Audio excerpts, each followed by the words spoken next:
साय नमः। गणेश पुराण में 10वां अध्याय। पति परितत्व रानी सुनीता का आख्यान। सूत जी बोले हैं सेना कि एक दिन फल्गुन नदी के तट पर गणेश पूजन किया जा रहा था। पूजन करा थे महाज्ञानी एवं वेदज्ञ भार्गव पंडित। उसी समय उन्होंने देखा कि एक स्त्री वहां आकर खड़ी हो गई।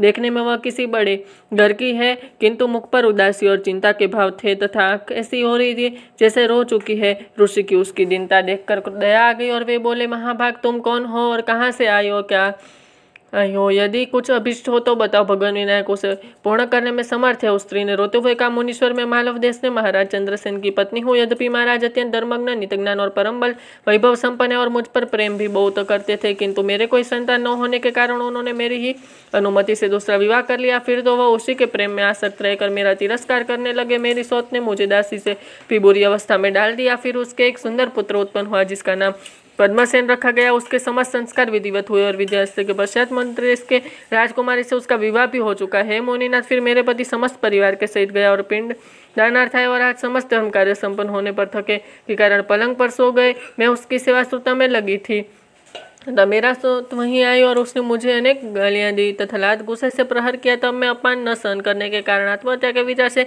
सियर छोड़कर यहाँ चली आई और नर्मदा में कूदने चाहती थी, किंतु वो मंत्र ध्वनि सुनकर और पुजारी होते देखकर यहाँ चली आई। अब आप मुझे यह बताए कि आप किस देवता का पूजन कर रहे हैं? क्या इसे करने से मेरा भी दुख दूर हो सकेगा? महर्षि ने उसकी बात सुनकर करुणा दृष्टि से देखते हुए कहा, रानी भगवान विघ्नेश के पूजा कर रहे हैं। यह प्रभु समस्त विघ्नों को दूर कर सभी अभिष्ट के पूर्ण करने में समर्थ है। तुम इन विघ्नराज का पूजन करोगी तो तुम्हारे कष्ट शीघ्र दूर हो जाएंगे। यह कहकर मुनि के उस बैठे का संकेत किया और पूजन समाप्त होने पर प्रसाद दिया। तब रानी गणेश पूजन के संकल्प करके उनकी स्मरण करती हुई अपने स्थान के लौट गई। रानी सुनीता को सर्व सुख प्राप्ति के वृतांत सैनिक बोले, हे सूजी फिर उस रानी ने क्या किया? शिविर में लौटने पर उसका पुनः अपमान तो नहीं हुआ? उसने गणेश पूजन किया या नहीं? यदि किया तो उसका क्या फल हुआ? यह सब कुछ वृतांत मेरे प्रति कहने की कृपा कीजिए। सूजी ने कहा, सैनिक रानी सुनीता का अगला वृतांत पार्वती के पूछने पर शिव जी ने इसी प्रकार बताया कि रानी अपने शिविर में जाकर सो गई। उसने आत्मघात के लिए और की बात किसी को भी पता न चला। महाराज चंद्रसेन जब उसके राज्य में लौट आए तब उसने विचार न पलट खाया और उन्होंने सोचा कि बड़ी रानी को संतान नहीं हुई तो इसमें उसका क्या दोष है? वह तो अब अपने पतिव्रत धर्म का विन करवे चली आ रही है, इसके लिए उसके प्रति छोटी रानी का व्यवहार अनुचित और अन्यायपूर्ण हुआ। ऐसा सोचकर वह रानी सुनीता का आदर करने लगी। भगवान गणेश्वर के व्रत संकल्प का ऐसा प्रभाव देखकर सुनीता उसके पूजन करने के लिए तत्पर हुई और रत्र कर विधिपूर्वक राजगुरु भारद्वाज के द्वारा पूजन कार्य संपन्न करवाया। उसने पूजन के लिए महाराज को बुलाया था। उनकी छोटी रानी बदनावती को भी सुनीता के भवन में चलने को गई, किंतु महान्विता ईर्षा के कारण महाराज के साथ न गई और वे अकेले ही वहां पहुंचे। है सैनिक रानी सुनीता ने अपने पति को आए देखा तो बड़ी प्रसन्न हुई। उसने इस गणेश जी की कृपा मानी। फिर उसने पति के साथ बैठकर भगवान विघ्नराज का भक्तिभाव से पूजन किया और स्तुति आरती प्रदक्षिणा के पश्चात महर्षि भारद्वाज और अन्य ब्राह्मणों के भोजन और दक्षिणा से संतुष्ट किया। रानी सुनीता को यह व्रत उत्सव मनाए जाने और पतिदेव के उसमें भाग लेने के कारण रानी बदनावती रुष्ट हो गई और महाराज का भी तिरस्कार कर बैठी। अब तो महाराज उसके साथ छोड़कर रानी सुनीता के भवन में रहने लगे।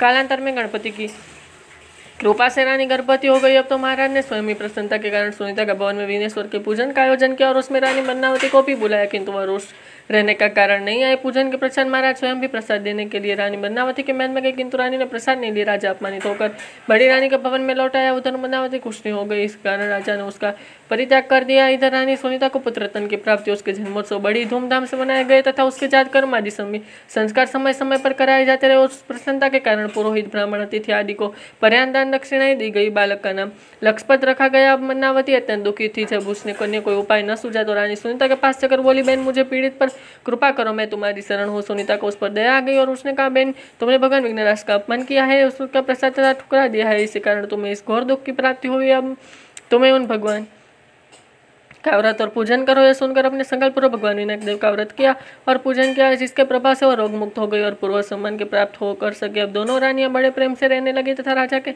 साथ गणपति पूजन करती हुई सुखपूर्वक जीवन बिताने लगी। उस व्रत के प्रभाव से राजा सहित उन्हें गणराज के धर्म की प्राप्ति हुई। जय श्री गणेश।